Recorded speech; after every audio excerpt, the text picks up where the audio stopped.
Hi everyone, it's Liam here from Rating the Races. So I think in the first video I said there was going to be 3 videos. There's just going to be the 2. And this is the second one, which is looking at day 2 of York. There's a couple that I want to get involved in early. There is one that I might end up doing as well. But let's start off looking at the first race on the card, the Lindham York Handicap. A 5 furlong handicap over 5 furlongs at York. And the horse that I really like here is RTR 4 here, Corker. So I actually highlighted Corker as being very interesting because he's dropped £2 down to a mark of 100 for Carl Burke. And I suggested this race at York on the 27th of May. A 5 furlong handicap at York. Now, they're not waiting that long. They're coming straight out with him quickly. That'd be 12 days after his last run. I think his last run, however, was just a prep run, and hopefully it was a prep run for this race. As you know, last season I was keen on him as soon as he ran into a handicap. I think his third at this course in July, not in a handicap, in a listed race behind Royal Acclaim and Mondomege, was really good form, and as soon as he gets into a handicap, I think he was going to run well. He ran in the Beverley Bullet after that. He then went for a handicap at Haydock and ran well, finished second in the Be Friendly. A bit unlucky, didn't quite get there in time, and then finished 7th in a listed race at Ascot. I am very confident of a big run here for Corker, and as such, I think the 8-1 is worth getting involved in now.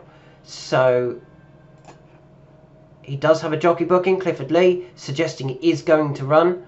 And yeah, the better the ground, the better it will be, and I've seen that there's quite a dry forecast, so hopefully we can get good ground here, and hopefully Corker can run a really big race here.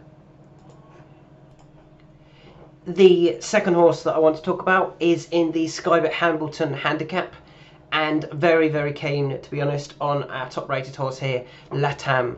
So I highlighted Revich for this race at Chester, who then finished 3rd behind Jimi Hendrix and Latam next time out. Now, I said that day, let me see if I can just find it. Here we go. Revich, no change on 92, bumped into 2 well-handicapped horses in Jimi Hendrix and Latam. Now, I'm very confident that both of them are well-handicapped still. They just need... So I think Jimi Hendrix wanted better going than what he got last time. And Latam, I think, is just still massively improving. So he won the Irish Lincolnshire, which was a good win, and then he was second, as I said, to a very well handicapped horse in Jimi Hendrix. Revich has obviously franked that form by winning, and yeah, I think Latam is going to be the one to beat here. William Haggas obviously does well at this meeting, and they've already got Tom Marquand booked, which is very positive to suggest he will be running. So with that in mind, I do want to get involved in Latam now. You can get 7s, you can get 6s. 6s comfortably. I think he'll go off 7-2, maybe 3-1 for this race. The biggest, the danger for me would be Isla Kai if he does turn up off a £4 higher mark. I still think he's well handicapped.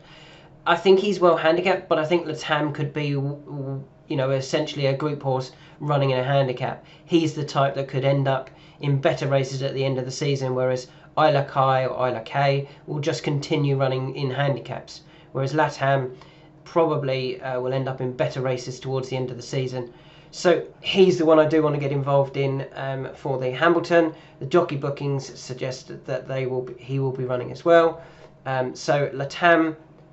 And just going back to the Lindham handicap, I'm a big fan of Corker. A 5 furlong handicap at York will suit him perfectly. The more sunshine we can have and the faster the ground gets, the better for Corker. He's 8-1, and I think he's worth a bet as well.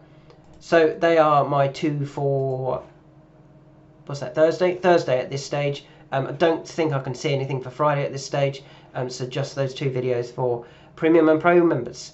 I will be saying the same horses later on in the week, but I imagine the prices might be a bit shorter by then, and that will be for free members. Thanks for listening. Hope you enjoy the rest of your weekend, and probably there'll be the handicap analysis video on Tuesday.